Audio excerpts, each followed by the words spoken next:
Diretso na tayo dito sa chart natin. Tingnan nyo po ang kulay blue, mga ox, pagdating sa karera.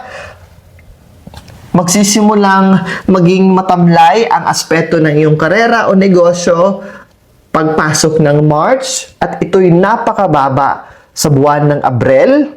Although aangat muli ito on the month of May, pero bababa naman ito on the month of June.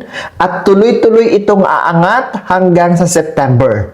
At bahagya itong babagsak on November, pero babawi ka naman on the month of December. So, ibig sabihin, itong mga month of April, June, and November ay haharap ka ng mga pagsubok sa negosyo, haharap ka ng pagsubok, haharap ka sa mga maliliit na pagsubok dyan sa trabaho mo. Kaya focus ha, huwag mawawala sa focus. Ngayon yan, nakikita nyo na yung path ninyo for the whole year 2025 pagdating sa aspeto ng karera, mapaghahandaan nyo na po ito. Dito naman tayo pagdating sa kayamanan.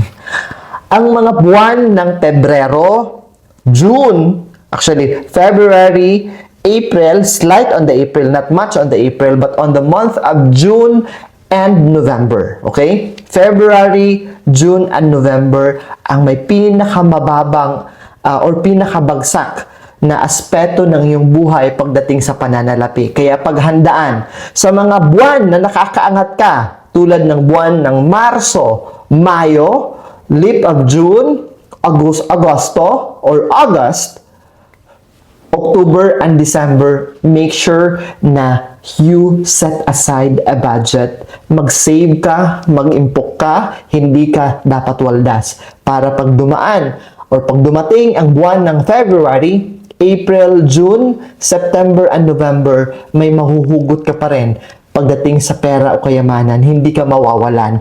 Mag-ingat sa mga scam at hindi magagandang proposal na mga investment dahil yan ang isa sa dahilan kung bakit may mga bagsak na bahagi ng taon pagdating sa iyong pera o kayamanan. At of course, pakaingatan din ang pagpapalabas ng pera.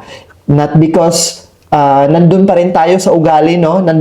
Maybe you are tied into that attitude or baka nakatali ka sa attitude na we only live once. Kaya i-treat nyo na yung sarili ninyo na hindi mo nalalaman na nasosobrahan na pala. Okay? Nasosobrahan na pala na pagtingin mo sa alaman ng card mo, ng ATM mo, ng bank account mo, ay sadsad na sadsad ka na. Pagdating naman sa pag-ibig at relasyon, pakaingatan ang month of June